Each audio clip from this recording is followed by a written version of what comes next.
Godforge is Fateless's upcoming hero collector, and as a game designed by gamers, with a Discord of nearly 30,000 members and a YouTube channel that's getting tens of thousands of views on almost every video they release, what could cause a developer like this to fail?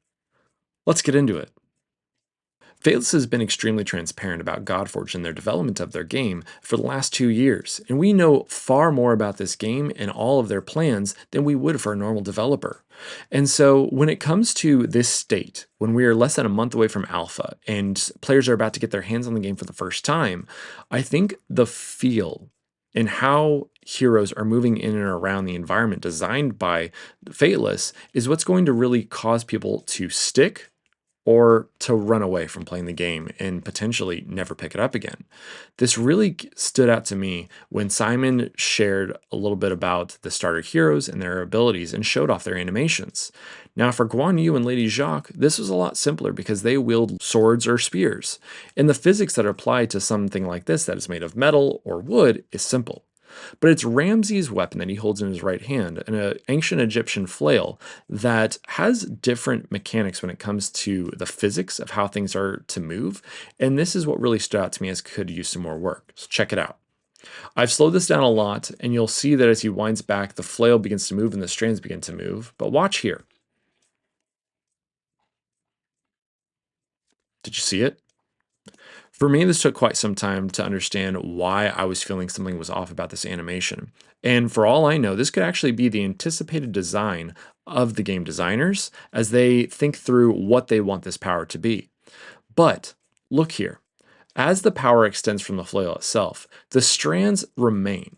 Now, my interpretation of this ability is that the power that is emitting from the flail is the strands extending into these lines of powers and striking the enemy heroes.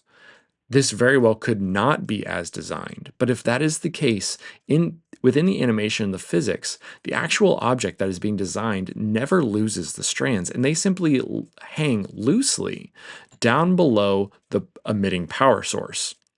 You can see here that as the power extends, the flail remains unchanged. And for me, in my understanding of this, it would be a lot cleaner, feel a lot better if those various strands were removed from the asset, the weapon asset, and kind of dissolved into these strands of power. And when they snap back, those strands would then appear again. And that would make a much cleaner looking, more consistent vibe, or at least how I'm interpreting this power. Let's watch it back one more time. Winds up, the flail goes, and then as it extends, you can see them kind of move down below and begin to move a bit. Snaps back, and there you go. Now, I've changed the playback speed back to normal, and so we're going to see a little bit more of how this is anticipated to happen, and so let's watch this. Boom, right there. I think for me as well, this like pulling back, this drawing back of the power is a little fast. When you see them extend, it definitely takes several frames for it to go from his weapon back to them. And now if they just are simply to dissipate, that's fine. But especially with them being chains, I would anticipate an extension and a pulling back in the animation. And they seem to pull back a lot faster than they actually extend from the flail itself.